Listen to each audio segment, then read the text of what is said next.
Today's sponsor is Advancement Courses. Stay tuned at the end of the show for a special coupon for 20% off any of their grad level professional development courses.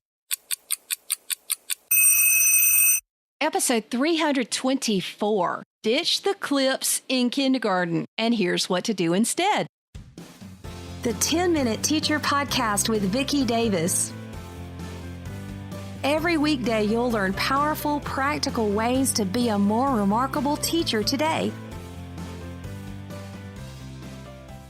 Today, we're talking with Elizabeth Merce, kindergarten teacher from Virginia. And Elizabeth, you are passionate about a hashtag called Ditch the Clips. What are you talking about? I am referencing with that hashtag the traditional clips and card systems that we so fondly remember from our childhoods in kindergarten and first grade. And unfortunately, I've even seen them used with 3- and 4-year-olds. They're just really not developmentally appropriate. And I like to address the why behind it and provide teachers with better alternatives. Okay, so why do we want to ditch them? Besides the embarrassment of having your clip moved. Oh, my goodness. Absolutely. Can you imagine if your boss did that to you? That just wouldn't stand. When we think about early childhood education, or really any level of education, I like to think about the why. Why are we doing it? And what is it teaching? Because I didn't go to college to be a manager of behavior. I didn't go to college to humiliate children. I went to college to teach children. And when you have them moving their little clip or their little card, they're not really learning any skills I want them to learn. They're learning to be sneaky because they don't want anybody to catch them. They're learning to point out somebody else's flaws so that they don't get caught doing their own thing. But they're not really learning how to manage their own stuff. And when you speak to employers and people in post-secondary education, a lot of the skills that children are lacking are the skills that we're not addressing by using a clip system to manage behavior instead of teaching to manage behavior. So I am a huge proponent and advocate of using positive guidance or positive discipline.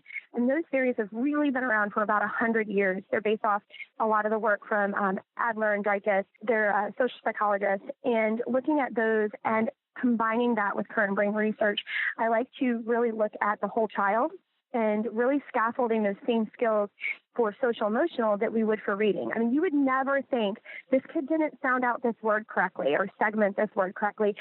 Go move your clip. That just would not cross the teacher's mind.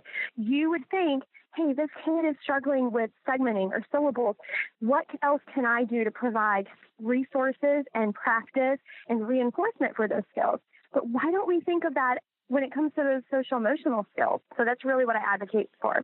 One of the things, and I know you work with pre-service teachers too, so this is something you actually teach and help teachers do a better job of. But one of the things that has really always bothered me, I mean, I work with older kids, and I'm very, very careful when I am dealing with discipline to do it privately, because when it has an audience, you end up with a mess, just a big mess. And discipline really needs to be private. Absolutely.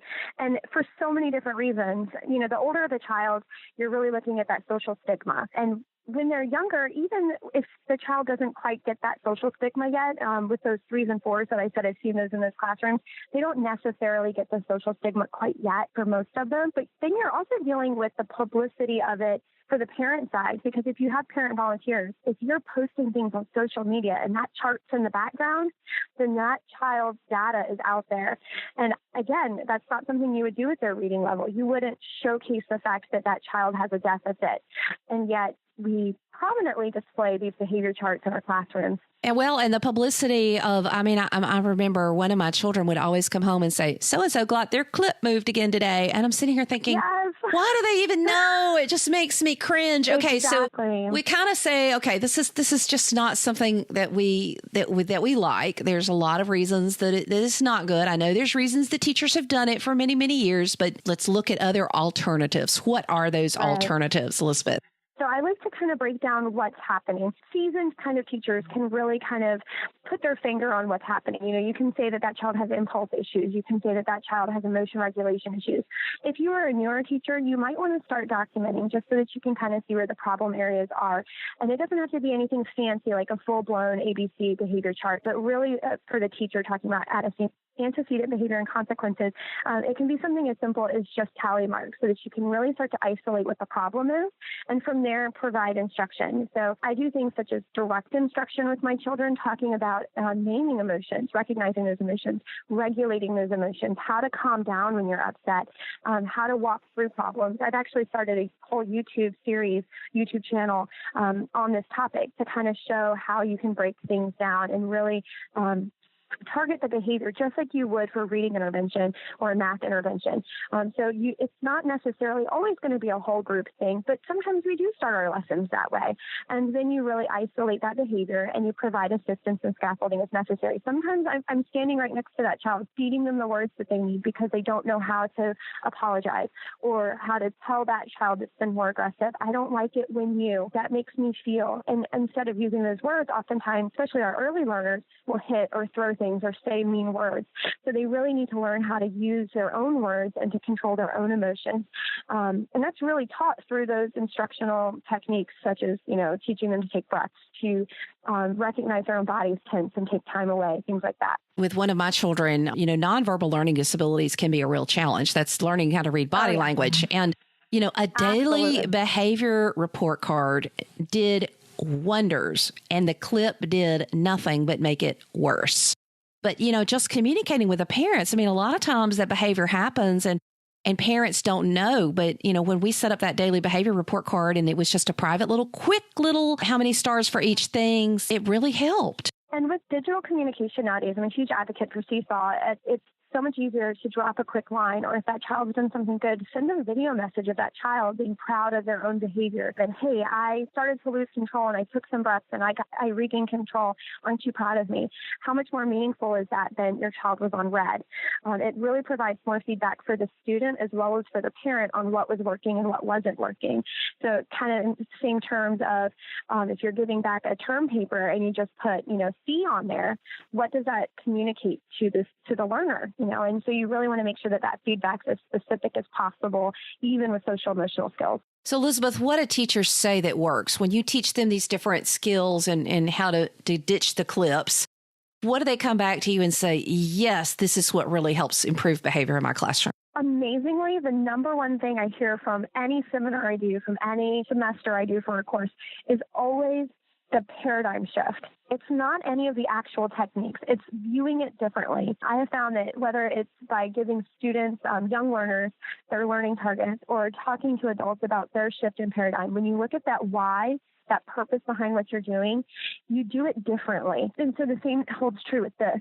So when they look at it, instead of thinking, I need to train this child how to do it my way, or I need to teach them a lesson in that negative connotation, and I think we've all heard that, they just need to learn their place, or things like that. When they switch from that perspective to one of, I am here to teach them. This is still part of teaching, and they really look to teach children skills versus punishing for those. It makes a huge difference on how they connect with those kids and that sense of connection and belonging.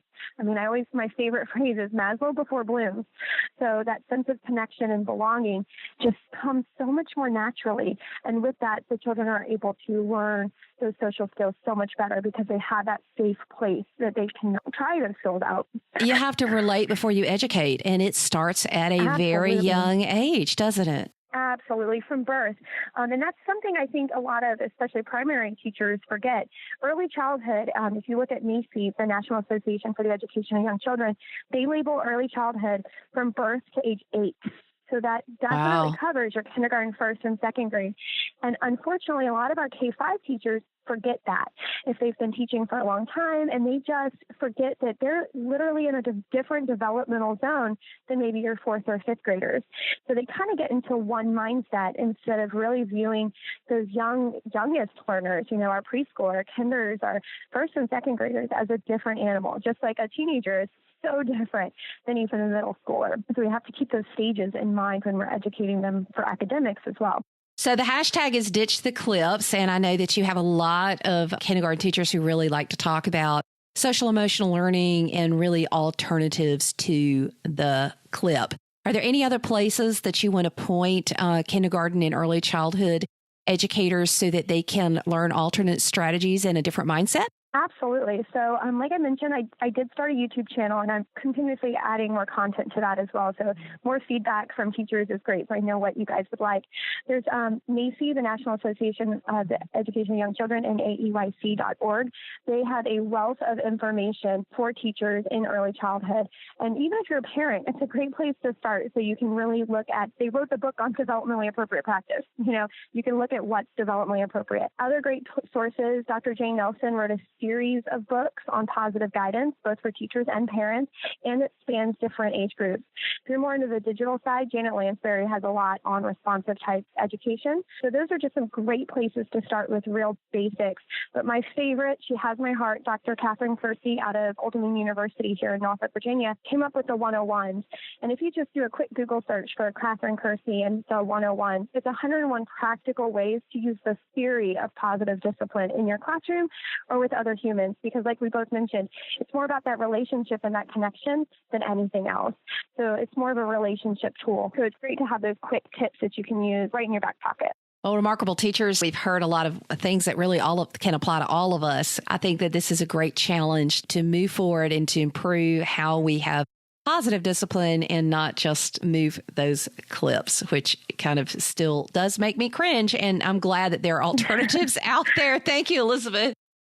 Need some great professional development? Today's sponsor, Advancement Courses, has more than 200 graduate-level online professional development courses for K-12 teachers. You can take these courses for continuing education, salary advancement, or recertification. And these courses have us teachers developing tangible resources to use in our classrooms immediately. Go now to advancementcourses.com/coolcat and use the code COOL20 at checkout to get 20% off any course. With this coupon, a 3 grad credit course is only $359. So go to advancementcourses.com/coolcat to learn more and use the coupon code COOL20. Never stop learning. Thank you for listening to the 10-Minute Teacher Podcast. You can download the show notes and see the archive at coolcatteacher.com/podcast. Never stop learning.